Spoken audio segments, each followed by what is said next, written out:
Ladies and gentlemen, thank you so much for joining us on this lovely October evening. It is October 11th. This is the Voice of Reason podcast. My name is Sean Phillips, and today I am joined by my two co-hosts, Mr. Andy Van Beber and Matthew Eddleman. Gentlemen, how are we doing today? Great. Very well. Yep, very well. Just before we get too deep into today, I'm going to display what you just heard was different bumper music than what we normally have. This is from, and I'm showing the folks at home on Facebook Live, this is Calamity's Reign.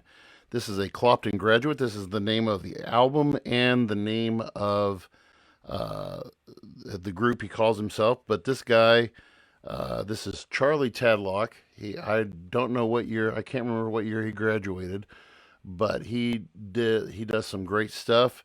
He's posted some a lot lately, but he produced. I talked with Charlie this afternoon or this evening. He produced his own album.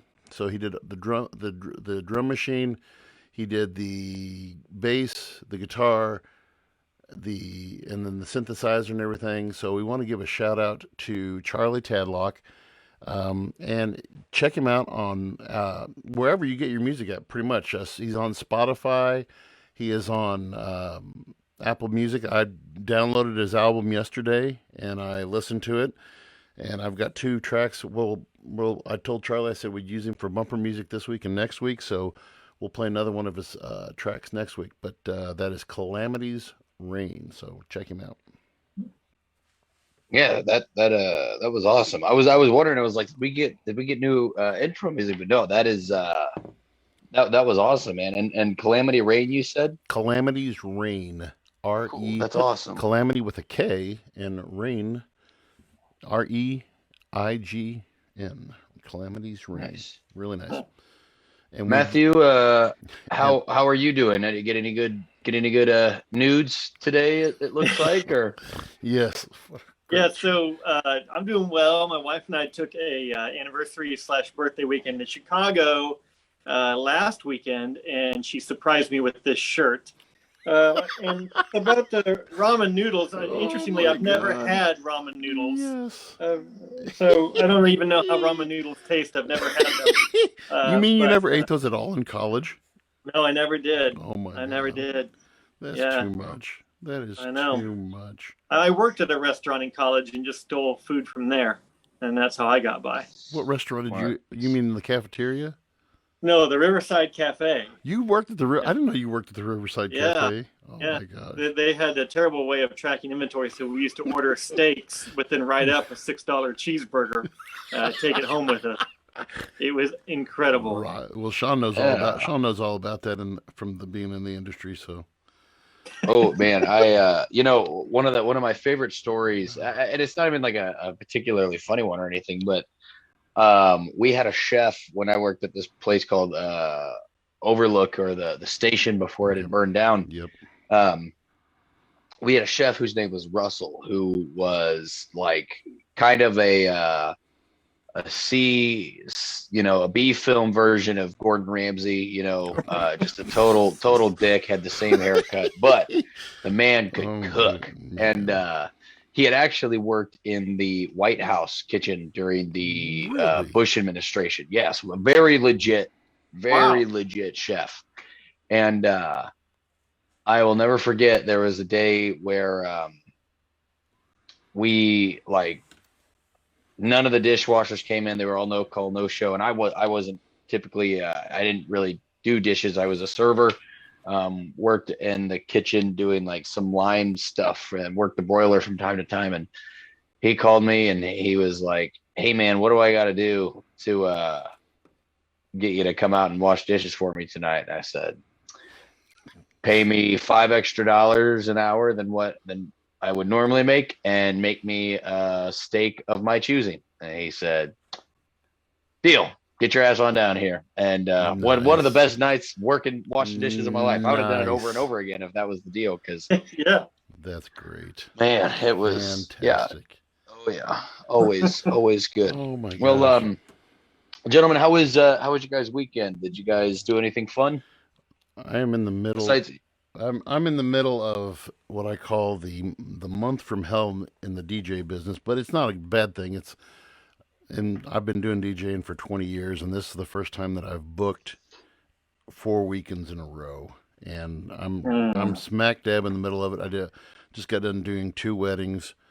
I did one the first weekend in October and one this last weekend. Next weekend I've got a birthday party for an elderly lady, oh, not elderly, but an older lady, and then I've got I think I've got something with it's like the alumni FFA barn warming something.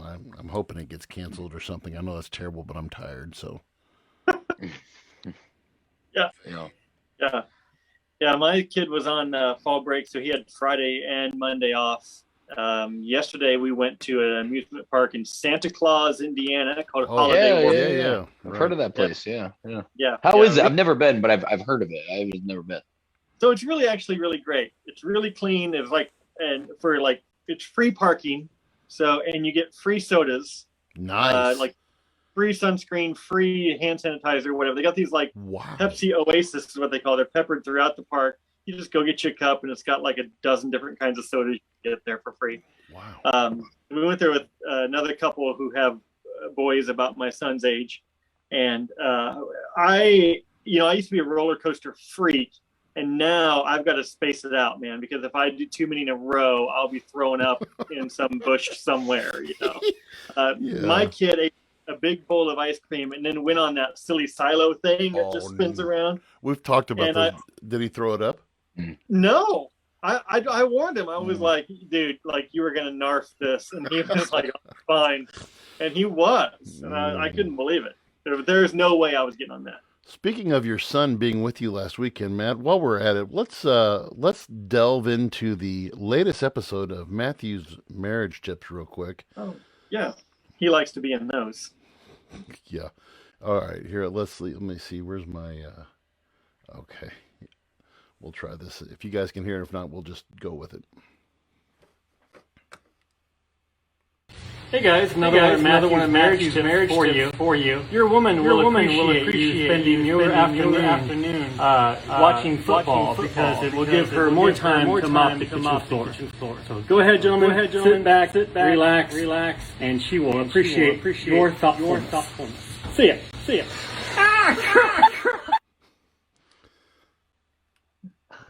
Yeah, So it towards sounded the like end, That you were was. physically assaulted. yeah, There. it is true. Oh and, my and it was a gosh. hot steam mop, Yeah, it and she was. picked it up over her head and tried to come crashing down on top of me with it. And those steam mops are friggin' hot. So yeah, that was a short one. Yeah, well, though that was probably all you could get away with, though, isn't it? Yeah.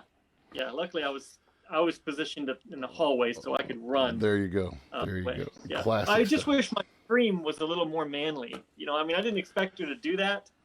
So that was So that was a true Matt Eddleman scream then. yeah, and I'm ashamed of it. I wish you could have maybe did something to it to edit the sound to make it more like hey, something like that. Yeah. But Right. the way Oh, did could it you, was woman? Right. Okay. Damn you, woman. Love it. fun. All right. Well, I think Matt has a limited schedule, so we're gonna make the most of our time. I was told though that we needed to make fun of.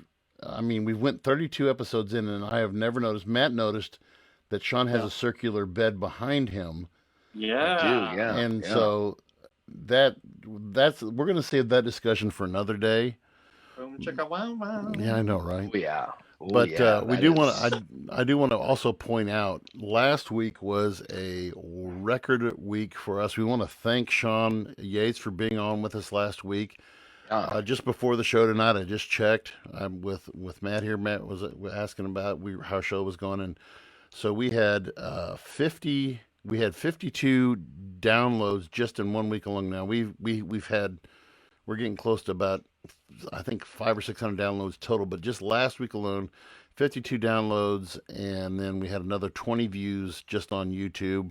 And then, of course, we had a lot of people who tagged in. I didn't check to see but we had a lot of people who tagged in with us live last week too. So we want to thank all those, and again, keep those comments coming. So we appreciate that. So Yeah, no, that is seriously It's been awesome. Each and every week, it's slowly but surely starting to grow.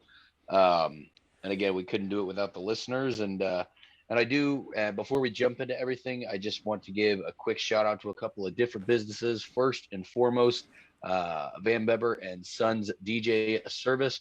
Make sure you mention the Voice of Reason podcast if you reach out to Mr. Andy Van Beber for your DJ needs. This mentioning the Voice of Reason podcast will get you 20 or easy 10% off. easy 10% off of your. Whoa. Maybe if you Whoa. beg him, it might get you 20. But mention the Voice of Reason podcast 2021. It'll get you 10% off of your DJ services. Big shout out to our friends at 4 Deep Sports out there in Columbia.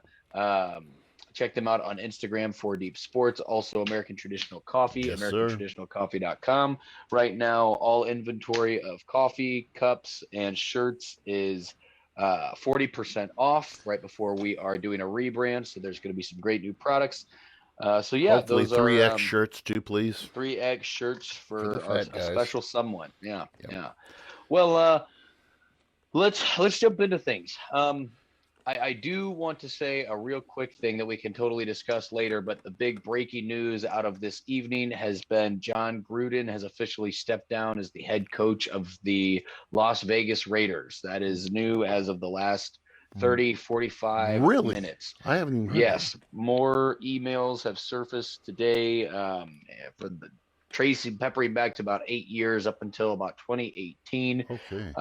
Allegedly of different, more racist, homophobic, misogynistic, a bunch Holy of cow. different things coming Wow. out in these emails to different owners about other owners in the NFL.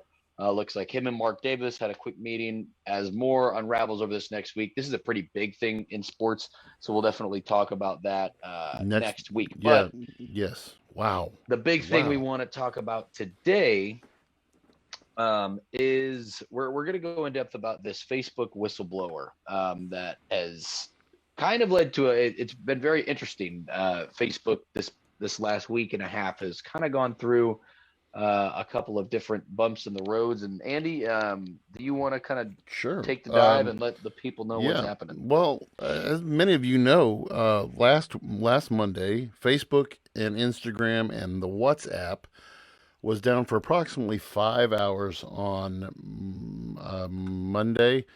And of course, Sean and I were wondering if we were even going to be able to have the podcast last week. And then it came on for me about mid-afternoon. I think Sean said about, probably closer in the later afternoon. So we were able to do last week's podcast. And then Sean, and I didn't even know about this whistleblower till Sean pointed out. And he said, don't you think it's convenient that this happened after the interview on 60 Minutes last night? And I said, well, I didn't even know about a whistleblower. And so to give you guys a little background, we'll play the opening statement. This lady's name is Frances Hagen, and she is no stranger to the internet community. She's worked for Google.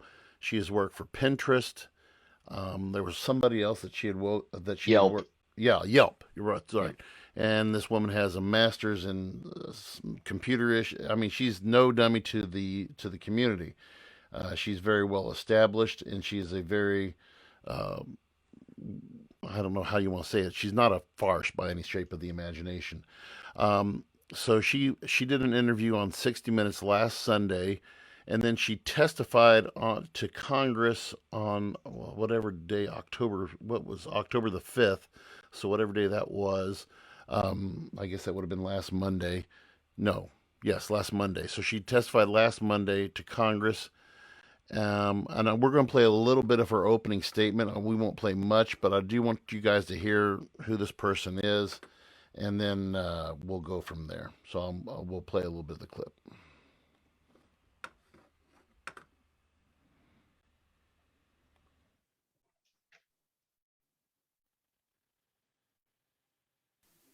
She made the courageous decision, as all of us here and many others around the world know, to leave Facebook and reveal the terrible truths about the company she learned during her tenure there. And I think we are all in agreement here in expressing our gratitude and our admiration for your bravery in coming forward. Thank you, Ms. Haugen. Please proceed.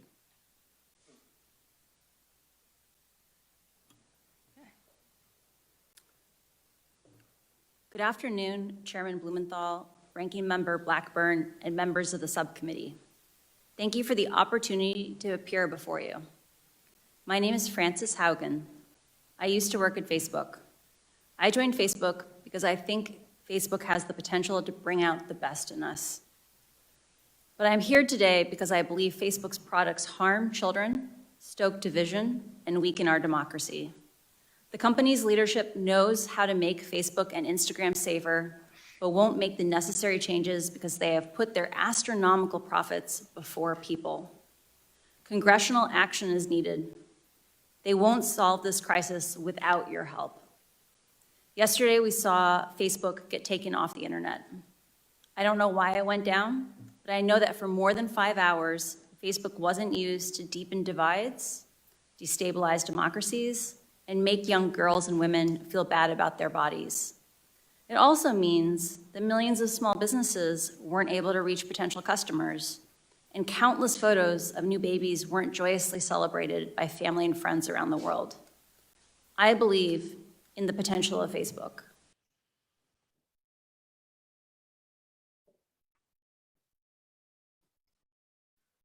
A little bit of Frances Haugen and her opening, and it was a pretty, she goes on, and she basically testified for 3 hours. And you can go, and that was actually from the Congress's feed. But that was, what she believes is wrong with Facebook. And so her whole thing was what she came forward with was what was good for Facebook versus what was good for the American public. She claims that Facebook is lying about fighting hate, lying, and misinformation. And what this lady did was she started according to her interview and what you've read about her, she began at the beginning of 2021 saying that she needed to start collecting information because that she believed, like she said there in her opening statement, that Facebook is causing more harm than it is good. And so one of the first things that she said that she and this is from Facebook's own internal documents that they didn't release to the public, but they released to their employees. And one of the first things, I think it'd be better if we just touch just on this like one thing at a time. One of the first pieces of research that she had come across that really shocked her said that, and this was a direct quote from the research, we estimate that most as little as 3 to 5% that they actually 3 to 5% of hate and about 0.6% of violent and incitement is actually cut back by Facebook. So they have we always see the fact checking thing, and she also said that they released this other statement. Says we have evidence from a variety of sources that hate speech, divisive political speech, and misinformation on Facebook and the family of apps are affecting societies around the world. And her other statement, then she said she believes that that Facebook is eroding civic trust. It erodes trust in caring for each other. And she cited the example, and for those who didn't know, in 2018, the Myanmar government, this is a Southeast Asian country, used Facebook to target certain political groups within their government to launch a genocide on their people. And so, and something about Frances Haugen too, that she worked for she was hired to work for the Civic Integrity Unit. She was hired shortly before, she was hired early 2020, and she was hired for the Civic Integrity Unit until the election of 2020, and it dissolved after the election. And she thought, okay, this is when it should, and it dissolved before the January 6th occurrence. She's making her biggest claim is this is the big thing.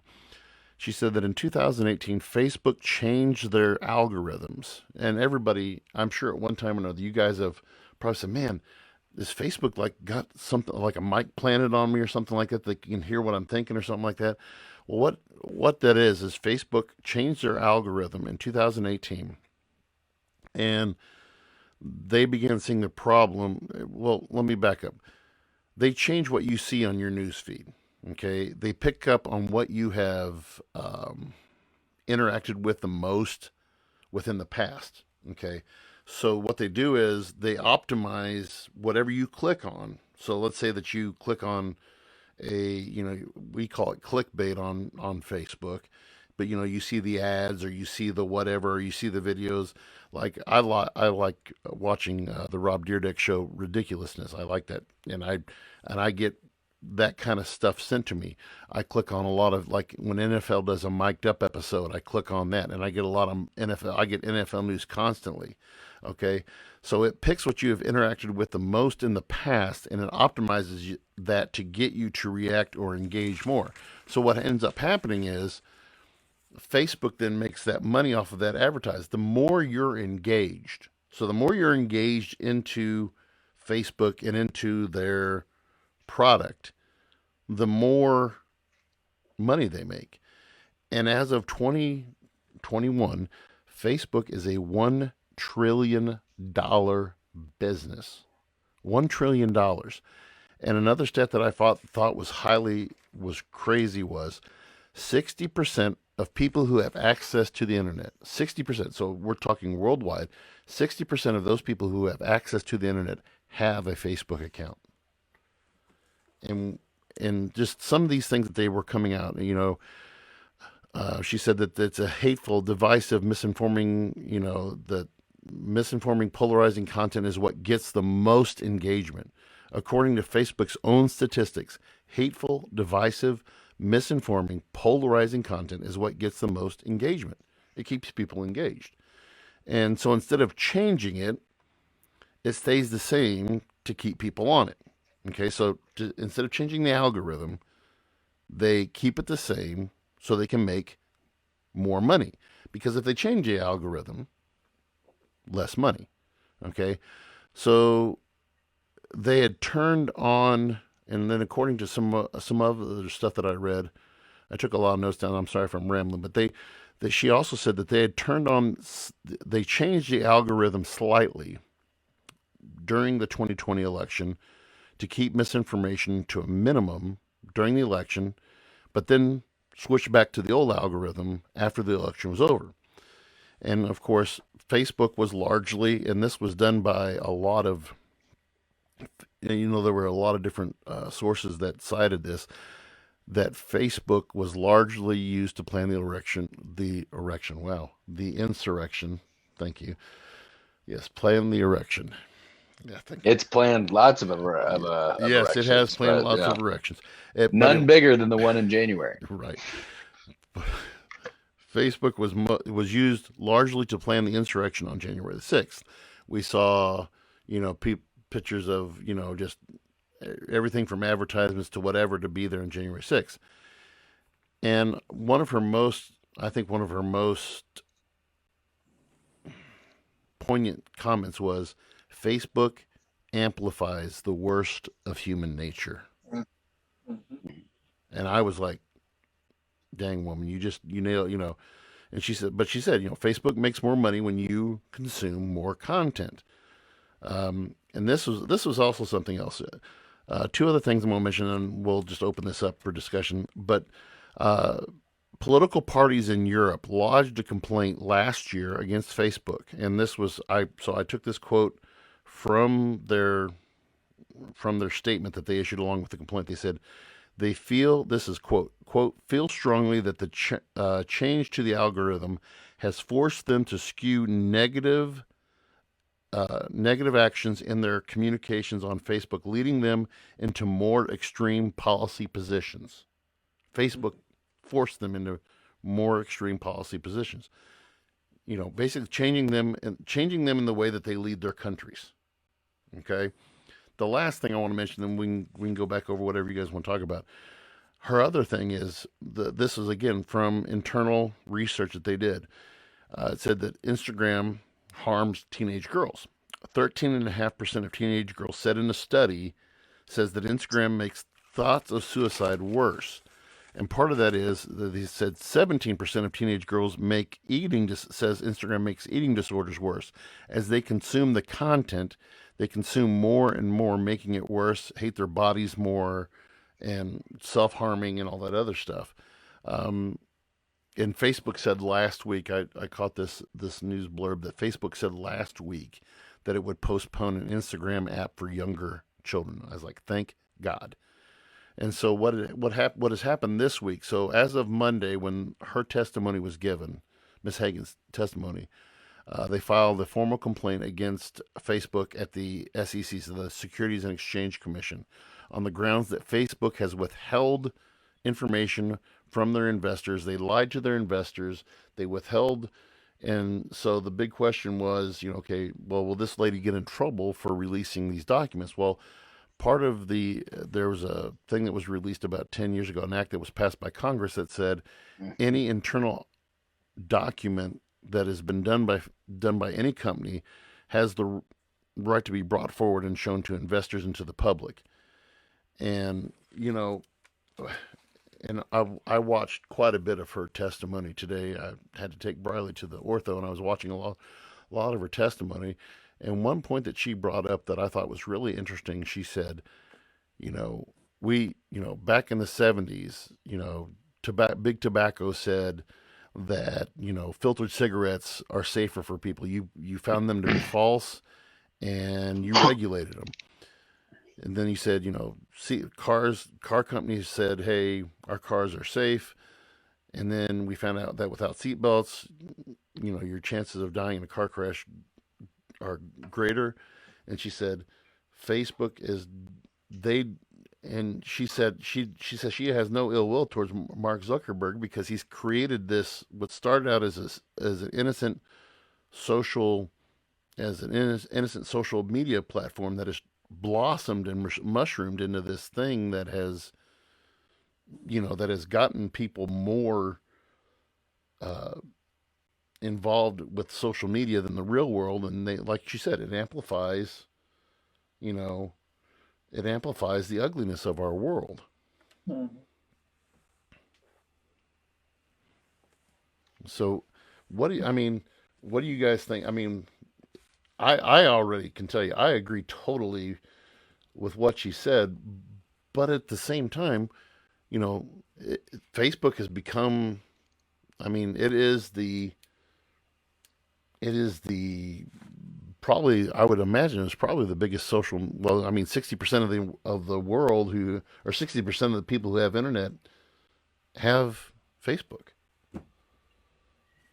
Yeah, Facebook is something that on the one hand, it's incredibly useful. I know, as I'm working with nurses and doctors in the hospital, every unit has their own private Facebook page, and I post videos on there about secondary traumatic stress, about burnout, about compassion fatigue, and it's the best way to get those things out to the people that I care about at work. It scares me to death, honestly, because the more I find out about not only Facebook, but just social media and how they can track and how much they know about you, it scares me. I've got an 11-year-old who's right on the cusp of wanting these apps, of diving into online things, how to talk to him and keep him safe, how to help him navigate the online world without the terrible mental health effects that can come with it. And the other part I just hate about it is that, I have close friends and family, friends that, Andy, that we went to college with, that I've ended up blocking on Facebook because I just can't stomach the things that they put forward. And it goes beyond just a simple disagreement on a couple of issues. It's almost,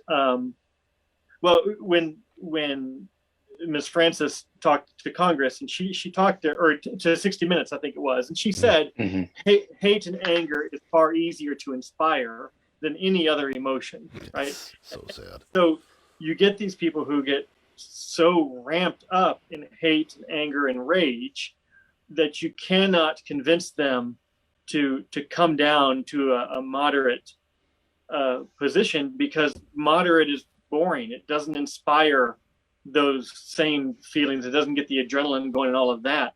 But the sad thing is, I've had uncles and close friends that I've just had to block, because the effect on me in my life has been negative, and I have to draw a boundary for myself.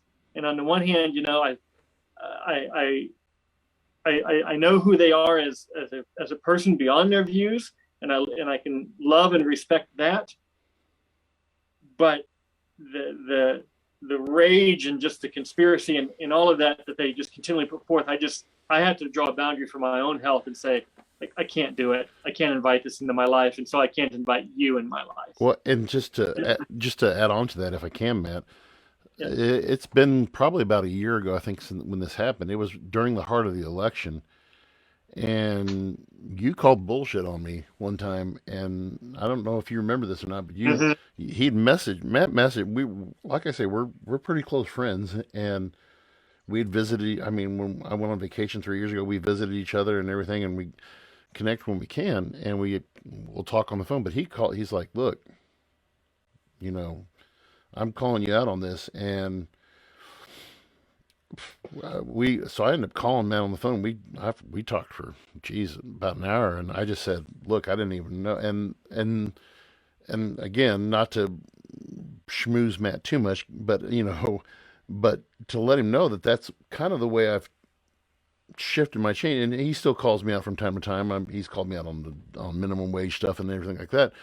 But yeah, there's a lot of people. I agree with you, Matt. There's a lot of people who have totally, I mean, did more than what you did. I mean, they just totally cut off Facebook altogether because they said, I don't need it. I don't, I mean, my boss is one of those people who don't have Facebook. He said, just because he said, my life is so much. He said, when I talked to him last Tuesday, we always stand out in the hallway in the morning, and I said, yeah, Facebook was off for about 5 hours yesterday. He said, yep, didn't miss a minute of it. Yeah. Yeah, I went through about a 6-month period where I got off Facebook entirely, and I agree with your boss. I didn't miss it. I actually felt better about the world and about myself. Now, maybe I was a little more naive, but just for my overall well-being, I thought it was much better. The thing is now, I, like so many of us, are connected to work groups and things, and that's how work gets done. It's hard to avoid it at some point. But I was in the same boat, and I hate that. First thing in the morning when my wife and I wake up, we're both reaching for our phones, looking at Facebook and email and stuff like that. Not before we even say, good morning, I hope you have a good day, whatever. Before all of that, we're reaching for our phones, and I do it almost every morning. And then I look at us and I think to myself, what the hell are we doing? Right. Sean, what do you think? Yeah, there was a span of time where I was off all social media for quite a while. I want to say it was 3 or 4 months, and it was awesome. I plan in the next little while to eventually completely get rid of Facebook. Now there's things I would need to do first and get things squared away to where the ball's rolling, to where I don't have to worry about Facebook. But yeah, and it's one of those things where we as a society try to police a lot of things up real quick. But this is one that's, kind of hypocritical. Like, look at the numbers, that those were what stuck out to me. When she did the 60 Minutes interview, and then when she spoke to Congress, but was the 17% of teenage girls develop eating disorders. 13.5% of girls say that being on social media increase their suicidal thoughts and tendencies. That is an astronomically large number. When you boil it down to how many young women there are um, out there, and you can see why. Like, so Facebook is typically, I see the same because of how the algorithm's set up. I see dumb shit ads, and then I see about 15 people's stuff, and that's about it. It is. I can scroll through, and I will see one person's status up top, and about, if I scroll for about a minute, I'll see another status of theirs. Not, and I have over 3,000 friends on Facebook. Same here. So it's just like I'm seeing the same 15 people's thing. It's the same with Instagram. I rarely see my friends' stuff on Instagram anymore. Even Tony will ask me sometimes if I see a post, and I might not see it for a day or two. Like if she doesn't tag me in or tell me about it. That's the one I'm like, oh, I'm always engaging in her content online, but then like I'm still not seeing it. It's ads, it's influencers that have these deals, and it's it's really disappointing where it's really kind of boiling down to how can we continue to make money. And I think that's where her point for me is the biggest, is they are skipping the pass on certain issues and certain protective measures just for a quick buck, and to keep that buck rolling and keep investors happy, which it's wild. We are rolling into that, into muddy waters and we've been treading them. We look at, was it China cannot have Facebook? Facebook doesn't exist in China, if I'm not mistaken. Correct. Or Correct. Okay, so now people can still do it. They could get a VPN, and neither here nor there. But when you look at policing the internet and the way, so an example, when Trump got taken off Twitter, you didn't hear anything. Virtually silenced his ability to communicate with the outside world. Now, if you get into, policing people's Facebooks and Twitter and what can be said, it's weird. We're getting into that policing of the internet, which obviously there's some things we already police on the internet, but now we're getting into people's ability to speak and repress the content that they see, which the only thing is you could say is create another social media platform, but that's not a realistic answer. Well, so let me ask, so when she talked, what do you think that would look like then? You're mentioning policing, so she's talking about congressional oversight. What do you think that would look like? That's the thing, when she talked about that, I mean, I agree that there needs to be some sort of guidelines out there that are well known to everyone and enforced about the civil discourse, right? But who the hell wants that job? Right. I mean, I don't, and whoever takes up that job, I would imagine it would be a committee or an institution or some sort of body that would do it.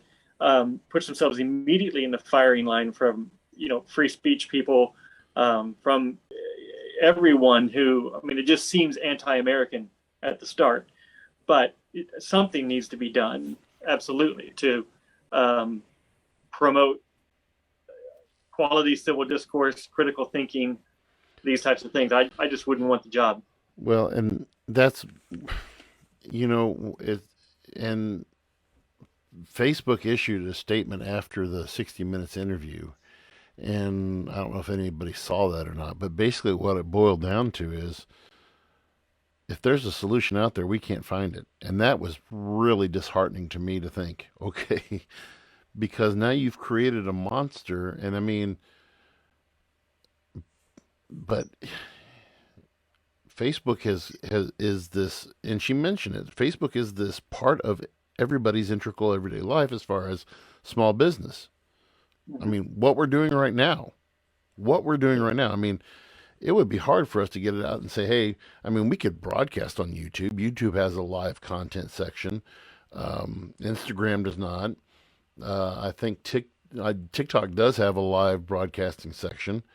But again, you know, Facebook is, I mean, is so wired into everything. I mean, if you look on somebody's business card, it's wired into, you know, check out our Facebook page. I mean, I have a Facebook page for my DJ business, and Well, how many of you guys have, accounts through like, it could be, a ticket purchasing app or anything that's like connected right, through Facebook, right, like right, all of them, right? Right. So funny story is my hotels.com. I love using hotels.com for traveling. It's a great way to save money and get free rooms. So my Facebook name doesn't use my last name, it uses my middle name, and that's just to prevent certain individuals from seeking me out and finding me that I don't want them to seek me out or find me. But it was funny because I get to this hotel and I'm trying to check in, and the dude's like, I don't got a reservation for you, man. It does not exist. And I sat there and I had to pull it up and look at everything. And then I was like, oh, check under Sean Patrick. And he's like, oh, it's right here. And so it's like little things like that, how integrated it is, like just because it's Facebook. And my tickets for the football game I went to this weekend, Sean Pat, my all done through Facebook. Mm-hmm. But when Facebook says, look, if there's a solution out there, we can't find it, I'm very skeptical of that. Because one of the people I follow on social media is a lady named Dr. Jen Goldbeck. And she's got a podcast out there, but her podcast is all about the dogs. That she has got 5 golden retrievers, and it's all about life with the dogs. But she's a computer scientist. She teaches at the University of Maryland, expert in social media, and that's what she teaches. And on TikTok, she posts these little 30-second videos a lot of times on the various things that social media apps can do. And one of the things that scared me to death when I watched it, they always scare me, but one in particular is, if I take a picture, let's say I'm at a bar, right? And I take a picture of the crowd. There's a band playing up front or whatever, and I'm in the back, and you got a picture of the crowd and the band out there, right? I'm not in the photo.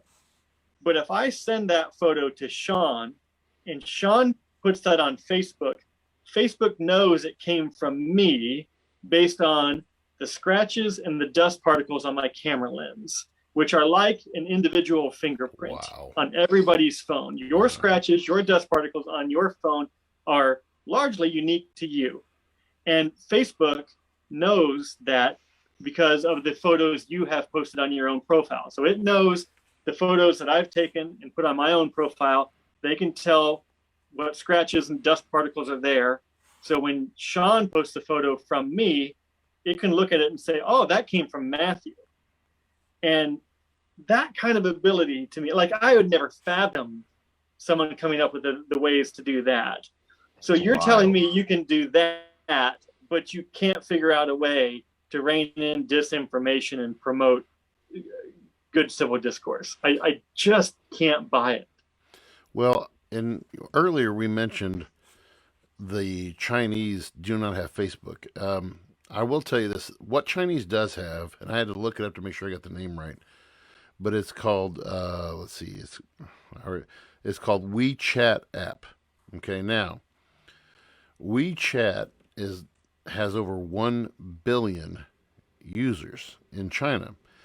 WeChat not only is a social media site, but you can also use it to you play your music, you can order your food on there, you can schedule a doctor's appointment on there, you can check your bank balance on there, and I mean, it has literally everything. And it is strictly, and I mean, the government has a huge saying what's on there and what is not on there. And so this WeChat app, I mean, you can do literally everything from this, and the government watches over this. And I mean, there's the other extreme right there, you know. But like you said, Matt, it totally blows me away. Yeah, I mean, what is the first thing we do in the morning? Grab that phone, and it really does make you think. Like when you walk into a restaurant, when you look around at the other tables, what do you see? What do you see people doing? They're okay. This is what you see. Yeah. And that is just a reflection of our society. And I bring up our pastor a lot, but our pastor made a statement yesterday in his sermon yesterday that I thought was really, you know, this is what feeds into Facebook. I think the statement he said, we have turned into this group of reactionary people. Okay. And as reactionary people, then we take on this role of the victim, and it gives us this victim mindset. Okay, so where do we air all that out at? We air it out on social media. And I think there's some people who put way too much dirty laundry out on the line. You know what I'm saying? And I think that, you know, when it says that, when Miss Hagan makes the statement that Facebook erodes civic trust and it erodes trust and caring for each other, that's another damning statement to me. I mean, because like you said earlier, in what you were saying about when you basically kind of did a purge of your friend system, Matt, and I mean, I've done the same thing. You know, after the election, I mean, I had a lot of people, and I put a statement out there on Facebook before I did. I said, "Hey, look," I said, "I love you guys." I said, "But if you agree with what happened on January the 6th, I don't think I can follow you anymore on Facebook." And I had a lot of people, you know, who did like the meme from Tombstone, "Well, bye," you know, and that thing. And I'm like, for real, you know, and it is a huge divider of persons, and it is, you know, when you think about what it's doing, and she goes bigger and says what it does to democracy, that those governments in Europe, seriously, you're changing the way you're governing because of how you're perceived on social media. I mean, that's mesmerizing. Yeah, and it seems like, I remember when she talked about that the governments are having to take positions they don't even like, because if they don't win on social media, and then they don't stay in power. And it seems like the positions continue to get more and more extreme over election cycles. And what I mean, and this is what I mean. This was the brainchild of why Sean and I started Voice of Reason. He said, I still remember, I think, Sean, your exact words is, "Let's wait till the shit show is over in November till we start this thing up." And I mean, we hadn't even started. I think our first broadcast was in February. In January the 6th that happened, and we kind of, I remember talking with Sean over the phone, and we're like, "Whoa, okay, how do we, this gives us a lot of fuel for the fire." But I mean, when you look at, man, if anybody should have been put on trial, you know, other than Donald Trump, man, Mark Zuckerberg should have been put on trial, because I mean, you had all the evidence right there. All you had to do was just bring it up and say, "Here it is. Here's this content of that's engaging and telling people to, you know." So I mean, that's what I think. And that's, you know, that's one of those things too. It's like, okay, well, what's the, you know, like, what can be, you know, what does Facebook have access to? Like, you know, through Messenger, if there's things you've communicated through Messenger, and you know, like,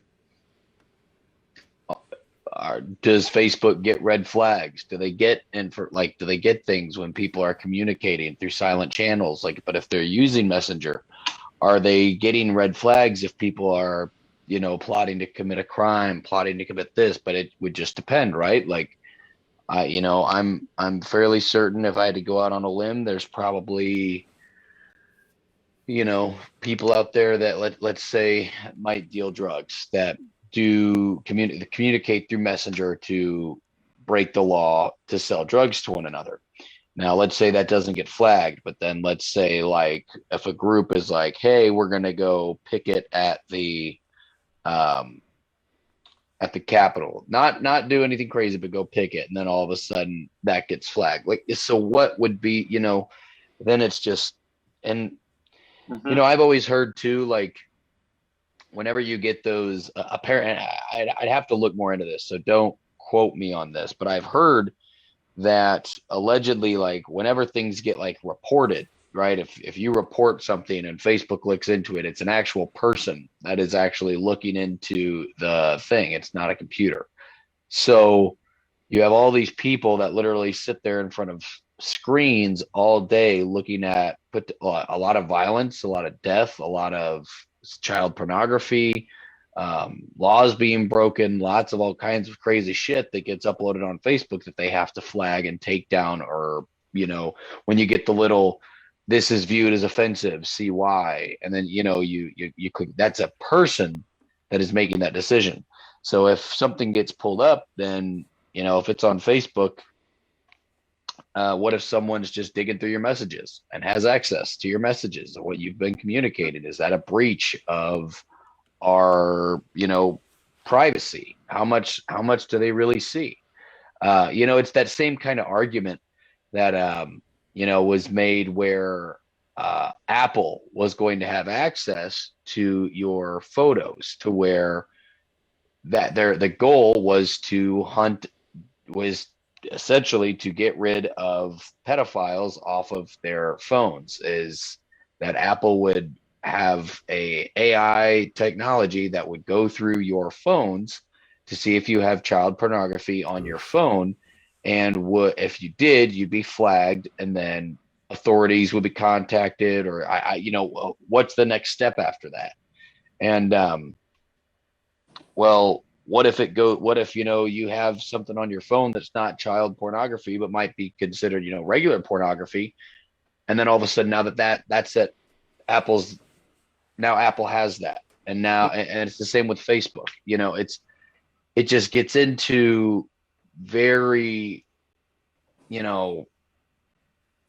how much are we willing to give up to these companies in order to have access to use their technology and then if you don't, then it's like, well, fucking call Alexander Graham Bell, son, because that's about all you got left is the old rotary and smoke signals, Buster. Well, do you guys know anybody who has been put in quote unquote Facebook jail?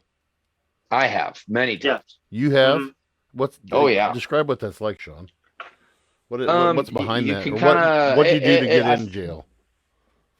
I made multiple. It was always when I made like a dick sucking joke. It was always like something along those lines. Literally, one of them was at one of the PS5 when I was like posting about wanting a PS5 so bad, and what I would do for a PS5. I remember that. Oh my god! And you got and then one of them, I got put in jail. Yeah, it was one of the posts. I put something up, and then like someone commented on it, and I responded with something like, "Man, if you got $20, that's about like 1/100th of a PlayStation 5. Let's get to work." And then I was in Facebook jail. Like for that, I was in Facebook jail, and the longest one I've had was 14 days, and it was 14 days of. I mean, I literally couldn't do anything. I could look at posts, but if I clicked a notification would pop up and say you can't do, this so for 14 days. So you could look at Facebook, you just couldn't interact. Correct, but you got to think like I got chewed out by work because they expected me to regularly have stuff posted, but like I couldn't even post to my business page. So it just, if you get put in Facebook jail, and I have friends, it's funny. I got a buddy that's a comedian that he's been in Facebook jail so many times that it gets to the point where like the first time it's, 2 hours, second time it's 4 hours, and then it's 24 hours, and then it's 7 days. Every time he does something and he gets put in Facebook jail, it's a minimum of 30 days. It doesn't matter. Every single time. So he'll be like, I won't see him post for a while, and then I'll kind of forget, and then I always just like, oh, that motherfucker's in Facebook jail right now. Yeah. And then then all of a sudden he'll post daily until he doesn't, and then it's like, well, he'll be out in 22 days. It's just like your local meth head that runs around Pike County. Like, you're kind of surprised when you see him, and then you're like, he's never going to go to prison, but he'll be in jail all the time, and then you see him, and right. And then you don't see him. In and out, in and out. Well, that is if Facebook is so intertwined with our communities, with our society, maybe there isn't a solution. I mean, because a lot of people raise a big stink now when you said Donald Trump was kicked off Facebook, and when he was kicked off Twitter and all that other stuff. So if they change the algorithm to where it doesn't get spread enough, I mean, you're going to have people who are going to cry out even louder, I think, about freedom of speech even more with that. And so, I mean, it's damned if you do and damned if you don't. And I think that I mean, I get what they're saying, but I mean, just for saying that you are exploiting the safety, you are exploiting people's lives, you're exploiting women, you're exploiting young women, you're exploiting everybody just so you can make that $1 trillion coin. And maybe, and I think that was a good thing that we didn't have it for 5 hours. If you guys get a chance too, I think you need to watch. I watch it on Snapchat every week. I have a subscription to the Weekend Update on SNL, and I mean, they rolled them through the fire hard. And it was hilarious because one of the guys who was on SNL actually went to college with Mark Zuckerberg, and he was on the Weekend Update, and it was just I forgot the slam, but I mean, it was so good, and it was just like, I mean, it's going to be the punchline to every joke now, but maybe there isn't I don't know. That's the scary thing. If there isn't a solution, then we're going to keep on going to hell in a handbasket because. Look at where we're at now.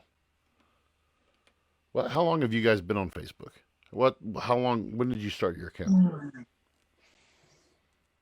I was in 7th grade, but I know when I started Facebook, there was like a year and a half. I made one, and then I didn't like it. I liked Twitter more. And then actually, I liked MySpace better at that point.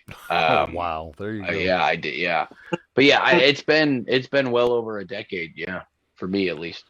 Well, I was looking at this earlier. I've been a member since 2008, so it's 13 years. And a friend of mine told me about Facebook, and that's how he said, "Oh man, this is what everybody's doing now." So I mean, I have an Instagram account that I barely use. I'm not a sissy, and I'm not afraid to admit I do have a Pinterest account. Thank you very much. I love Pinterest. I'll pull my panties up later. It's okay. But yeah, I mean, I love Pinterest for I get on there a lot for recipes. I get on there a lot there's tons of how-to stuff on there. And I mean, there's this new app that is out that I got a thing in the mail about, and I tried it for a few days. It's called Neighborhood. And it's this thing that's supposedly, people in Louisiana, and there was a lot of people in Louisiana on it, and I had to delete it because I kept on getting so many notifications, and it turned into this to me, it turned into this local gossip board, and I was like, nope, don't need that. I even tried, what's the right-wing thing, Parler? Was that what it was called? Parler. Yeah. I tried Parler for a day, and I was like, Nope. Parlor doesn't exist anymore, does it? Yes, it's back up. Oh, Parlor, I don't know who they got as their server service, but I think their old server platform was with Amazon, I believe, and Amazon booted them. And I don't know who backs them up now. Some wacky shit on Parlor. Oh, wow! We could Yeah. spend an episode just on that. I wouldn't want to, but you could spend an episode on that. Yeah. But I've said this all along. I think social media has more cons than it does pros anymore. When it first came out, I loved it because I could keep up with people like Matt, who and you, Sean. I mean, we do. I mean, that's how I know about. I mean, when Matt takes pictures of the people he works with, when he takes pictures with his therapy dog, and when he, stuff like that. I think that's awesome. I love seeing it on that. And my old neighbors had their daughter's birthday last weekend, and we get invites through that. I mean, heck, we don't even do Christmas cards or birthday cards anymore because you just send holiday greetings or whatever. And like I said, it's so ingrained into our society anymore, but yet it amplifies what she said. It amplifies the worst in people. When I followed students on Twitter who I had this one student in particular. She's been graduated for like 5 years now.